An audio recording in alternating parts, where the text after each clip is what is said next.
Hi, I am Sri Lakshmi, working as Assistant Professor in CSE Department in Gokaraj Rangaraj Institute of Engineering and Technology.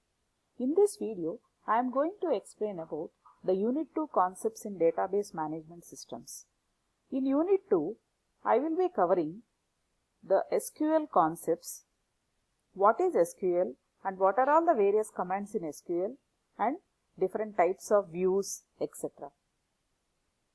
Structured query language. It is a computer language for storing, manipulating and retrieving the data that is stored in a relational database. SQL is the standard language for the relational database system, and all the relational database systems like MySQL, Oracle, MS Access, all these use SQL as their standard database language. SQL is very much popular because the way it offers the following advantages as we can see here. With SQL, users are allowed to access the data in the relational DBMS and users are allowed to describe the data, they can define the data in the database and manipulate the data. They are allowed to embed within other languages like Java. This SQL can be embedded in other languages as well, and even it allows the users to create and drop the databases and tables. It allows the users to create views, stored procedures, functions, and allows the users to set permissions for giving the security. Here we can see the various commands in SQL like data manipulation language, data definition language, data control language and transaction control language.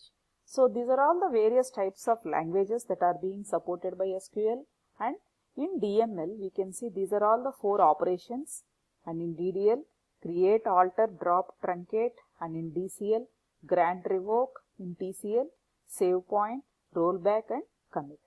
So as we proceed further, we will be learning about all the commands. Now I will be explaining the basic form of the SQL. So this is how the SQL statement looks like. For example, the select statement which is in DML we can see here, select statement, insert statement, update and delete. These statements are all coming under DML, data manipulation language. So for example, if you see the select statement, it is of the form select, from, where, order by clause, group by and having. This is the basic form of the SQL statement. I will be covering slowly with some examples how this statement works. Now, before entering into the commands, we have to see what is a database and how the data is stored in tables. In a relational database, data is usually stored in the form of tables. We can see this is the database, and inside the database we have several tables like this. For example, student database if you take, we may have student table and department table, faculty table, like that we can have individual tables. Each table consists of columns and rows, like we can see here, these are all the columns and these are all the rows. Each column is something like a field in a record, like an attribute we can tell. These columns we will represent by means of attributes, and rows are the instances or tuples. Like each row represents one record, and when we say how many records we have, we are referring here to the number of rows. That is what rows represent the records, columns represents the fields, attributes. Now coming into the select star from clause statement, we will see here what is the syntax: select column name from table name. So SQL is very much similar to the English language we can see here, and the keywords are select and from, which are making up the core of the SQL statements. So this is how the syntax works. We can see how by means of suitable examples here. Select, for selecting more than one column, we should use the statement select column name 1, column name to from table name. Suppose if we want to select multiple columns, then we should write select star from table name. Suppose if we need to select unique values, then we should be writing select distinct column name from the table name.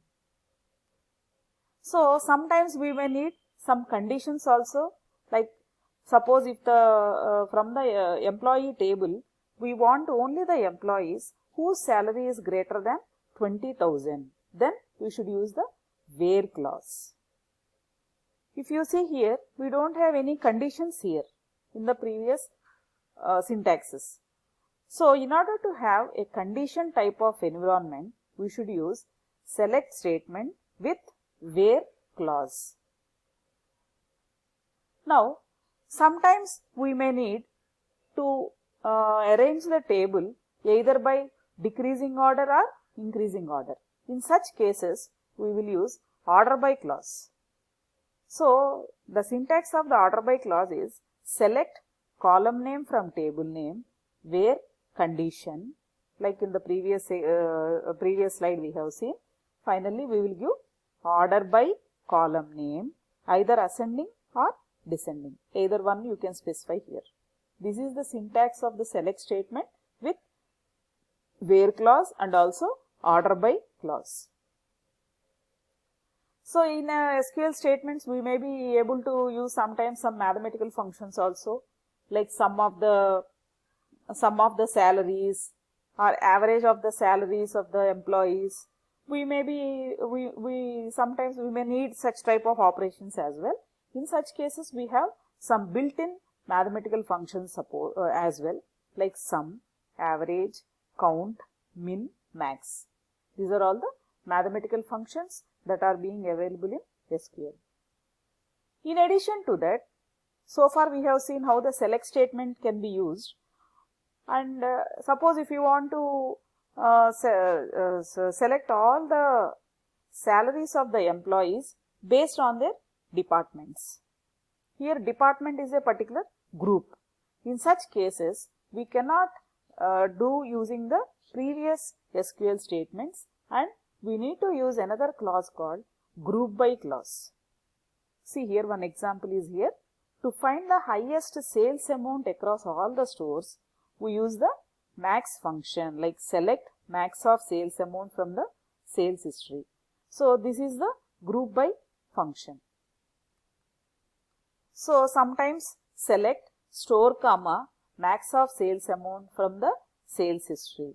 So here we will specify store and also the maximum of the sales amount. So particular store, how much is the amount? Each store, like for example store A, what is the maximum amount? Store B, what is the maximum amount? Like that we are grouping for the entire store. So this select statement by itself, it is not enough, and we need to use group by clause. So how we are doing? Select store comma maximum sales amount from the sales history, group by store. This is how we are able to do it.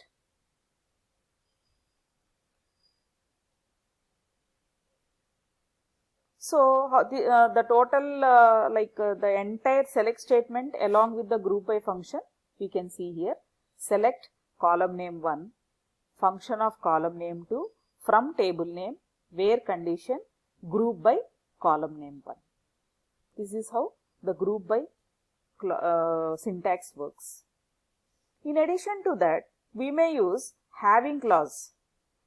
Suppose I want to retrieve only the salaries of the departments having certain condition, then we should be using this having clause.